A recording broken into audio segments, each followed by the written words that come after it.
Tensions are high in the WNBA playoffs as we narrow down to 4 teams, with all eyes being on bringing home the championship. Yesterday, the top-seeded Minnesota Lynx proved once again their dominance over the Phoenix Mercury, while the number 6 Indiana Fever took down the number 2 Las Vegas Aces in an 89-73 upset just days after Aces A'ja Wilson received her 4th WNBA MVP award. Heading into Game 2 on Tuesday, both the Aces and Mercury looking to bounce back, filling in gaps on the defensive side of the ball. Welcome back to Penn State Sports Night. I'm Brianna Langberg alongside Julia Henry and Emily Carter.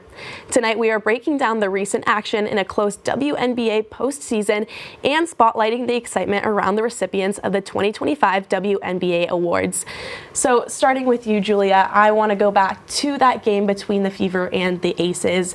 The Aces were having a really hard time getting points on the board, the free throws and the layups. What adjustments do you see them needing to make in order to come out with a win on Tuesday's game?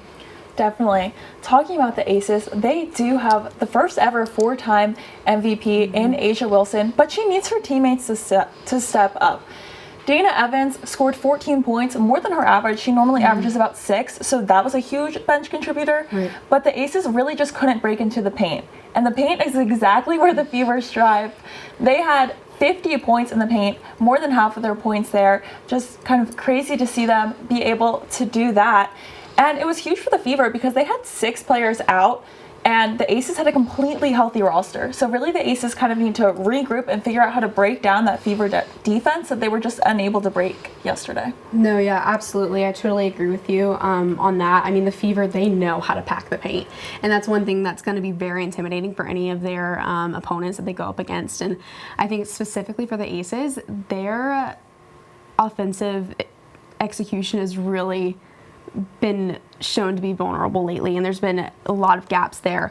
And I think with that, if they're gonna be a contester for the Fever, they're gonna need to adjust that. And some things I'd love to see is just all around just better fluidity on the ball and really quicker ball reversals. I think is another really big thing to prevent the Fever from being able to really settle their half-court defense there.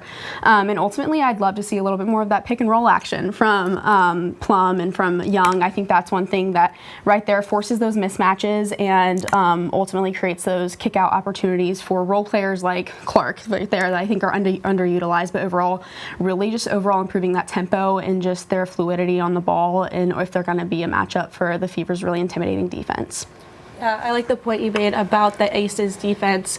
They really have to keep with that connection. You can't win games without your defense, and also getting the offense, you have to be able to stop A'ja Wilson to win those games. So absolutely. I think if the Fever continue to do that, they have a good shot here. Now I want to switch gears and go to the game between the Mercury and the Lynx. And the Lynx were down after the first quarter. And the third and fourth quarter is when we really started to see that connection, absolutely. The team chemistry, everything really coming together. What duos are you excited to see come Tuesday? I think that's such an interesting question. For me, I'm going to have to go Nafisa Collier and Aerial Powers. Them two right there, they just have such a powerful chemistry. And I think that was really demonstrated in their last game, where that chemistry and really stimulated the seamless passing ability that really sparked like the second half surge that they had.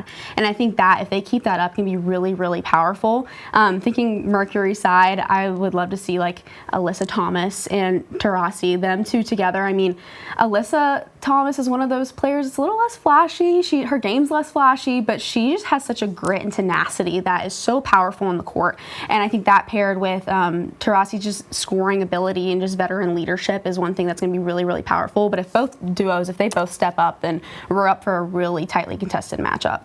Definitely, those are both interesting duos to watch. Again, kind of going off of Alyssa Thomas, she's just been absolutely huge for the Mercury. Absolutely. She finished 3rd place in the MVP race, so it really, that kind of shows how well she's played throughout the season and her contribution to Phoenix. And then on the side of the Lynx, Courtney Williams has just been phenomenal. She had her career playoff high in points and 5 steals, and that's what was the difference maker. Yeah. You kind of mentioned that slow start in the first quarter in that first half. The difference was the second half adjustments, and that's what the Lynx won that battle. And if the Mercury want to win game 2, they really need to come out with a better plan after halftime because they just didn't have one. Yeah, I agree with you. The Mercury need to start with that fire and push it all the way through the game. Looking at both the teams who are down, the Aces and the Mercury, they both took a hit to their confidence. You could see it in the post-game press conference. Both of their head coaches were really showing that they needed to regroup. Who do you think is mentally tougher here coming into Tuesday's game, and how important is it that they bring that confidence back? Definitely. I think it's, those keys we touched upon earlier. For the Aces, they really need to win at home. It is super important to win on your home court before they travel. And they just need to regroup and figure out ways to break the paint, ways to stop the fever. And if they can stop, especially Kelsey Mitchell, who had her playoff career high. Oh, absolutely. If they can just kind of shut down her, she had about 34 points, and then they shut down the paint, then they've kind of shut down what the Fever showcased in Game 1, so that's huge for them. And then again, the Mercury, it's just about those second half adjustments. They really didn't have them, and that's kind of why they lost. But if they can regroup, they were able to stay pace and stay with the Lynx for most of the game. Yeah, absolutely. I think those are really good points. At this point in the competition, confidence is crucial. I mean, across any sport, you see that coming in mindset is the biggest thing right here. These are championship winning teams. They have the capability, so really seeing that mindset, and it's going to come down to their abilities to regroup and move forward, and I think trust their identities is going to be a really big thing, and just going in with that mindset. With that being said, I think that once going in with those mindsets is really what's going to set them apart in the game, because they're both, again, they're championship winning teams. They have the capability. But with that being said, I definitely think I'm going to give that mental edge to the Mercury. The Mercury, they just have this type of resilience that they've demonstrated all season long. They've not had an easy path to get here. I mean, we've seen it with multiple injuries and roster changes and just indubitably very tough matchups. So I think I'm going to have to give them that edge, but I'm not going to count Aces out. I think that if they both step up and are really able to regroup, I think it's going to be a really good matchup, and I'm excited to see what happens. Yeah, I think you're both spot on. I'm excited to see who steps up on Tuesday and who comes out with the win. WNBA postseason play picks back up on Tuesday for round 2, game 2. How will the Aces contain the Indiana offense, and can the Lynx continue to control the momentum of the Mercury? That's a look at the WNBA playoffs. For Julia Henry and Emily Carter, I'm Brianna Langberg. Have a great night. Hey everybody, thanks for tuning into this edition of Penn State Sports Night. For more content like this, be sure to subscribe to our YouTube channel, give us a like, and follow our socials down below. And as always, we are Penn State Sports Night.